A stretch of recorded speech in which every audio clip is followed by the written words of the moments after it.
Well, look what Hilltop did. Yes, yes.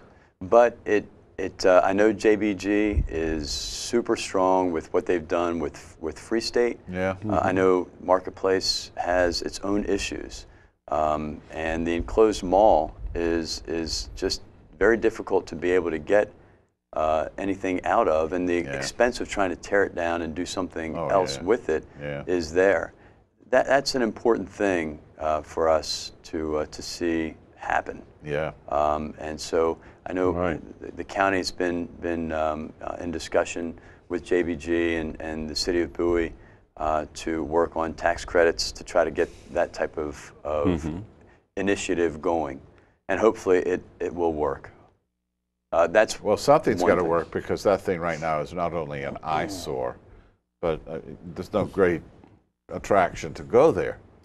Right, and I think it has a lot to do with the way the enclosed malls are perceived anyway.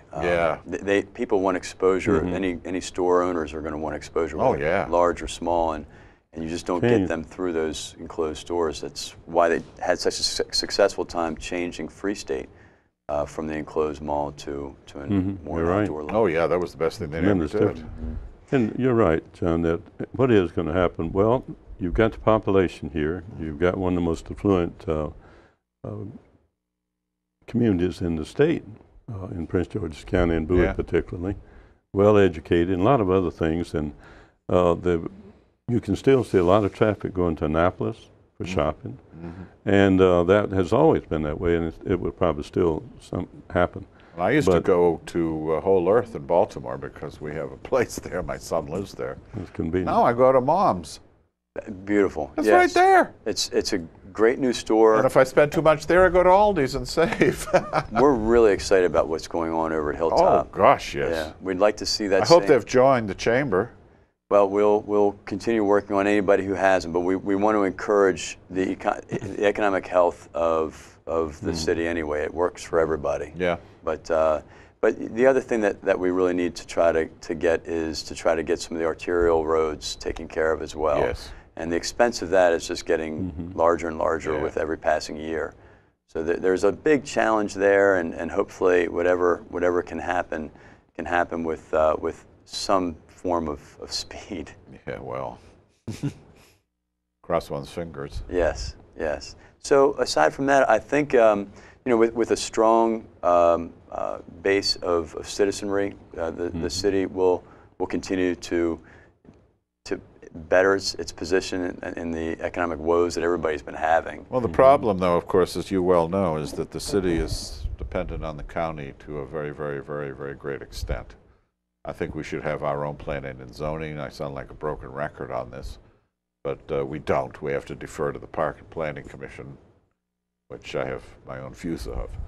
So it makes it difficult. The city should have the power. For heaven's sakes, it's bigger than some counties in the state of Maryland. I agree with you that the size of it, and certainly as well run as it is, David Deutsch does just a fantastic job. Excellently run. But I'm not sure that I agree that it should have its own zoning power. Really? I've been on the fence about that personally, but the chamber, as you may well know, is opposed to it officially. Yeah. And the reason really is because once that zoning authority is opened up to even a well-run city like Bowie, we have other business interests in cities outside through some of our members, and having them have zoning authority, they may well not be as well managed as what the city is. Yeah. So dealing with that, the city of Laurel is, as I understand it, is very difficult to deal with the zoning issues within there, as well as the park and planning. So that's another topic for another day. Yeah, it's an extensive topic. Yes, it's a topic that fascinates me because I see such dysfunction at the county level and such excellent governing here in the city. It just irritates me. It'd be great if that would be found everywhere, that has as well as the city is run. Well, I come from a community that is about the size of Bowie now, but old school system. Everything was run by the city. Even had its own electric generating plant. Wow. That would be nice for Bowie. But that's fantasy land. Well, they're doing it Constellation's doing a good job now with the I didn't lose power all winter. Yeah, I know there's some issues as far as that goes, but I think overall it was much better what we were left with. It really was. Well, you know, I don't know how much time we got left. We've got 5 minutes. Okay. You should let us know how to contact the chamber. Yeah. With the phone number. We should have put it on there. But anyone interested in joining, you can call the chamber. Yes. At 262-0920. And also look at our website, which is bowiechamber.org. That's easy to remember. Yes, and we are we're always updating with new events that are coming up, and we always have events coming up. Yeah. And some of those events that we will be working on. Well, your executive director does a marvelous job of getting that information out. She does, sure. And we're trying to get the word out. Kelly has been working with us to try to get the word out about the election coming up. So obviously there's going to be some turnover in the 23B, the state delegate. 23A too. 23A. And we're going to be looking to try to get a candidates forum coming up.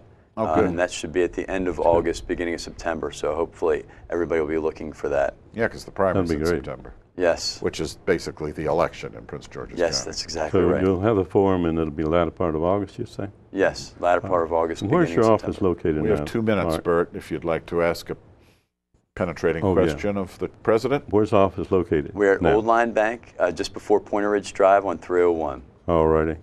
I don't have any pointed question, but I'd like to mention to the viewers that since we're in an election period, candidates should be a little more concerned about where they place their signs.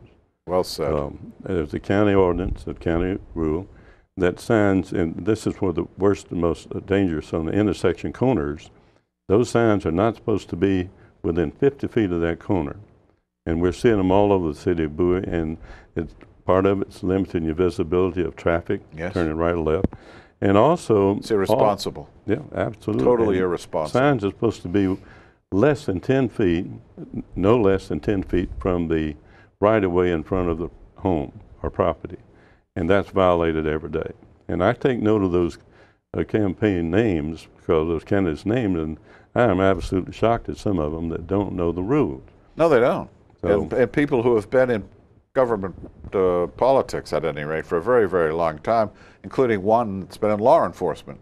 You think he would certainly know the rules about this sort of thing. Campaign kind of stretching the rules. That's just unbelievable. I can't fathom that. I have it right here on posting signs for campaigns, and I know it's a difficult thing for them, but a lot of homeowners put the signs in the correct place. Yes, they do. If they put them down in the middle of the yard, not at the curb.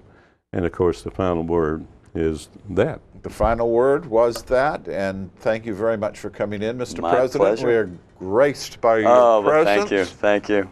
And hopefully you'll be back. I will be glad Mark. to. Thank you. Thank you for what you guys do. To our viewers, thank you for tuning in. Our guest next week will be former County Executive Winfield Kelly. Talk about a voice from the past. Big name. So please tune in, and thank you very much. Good night.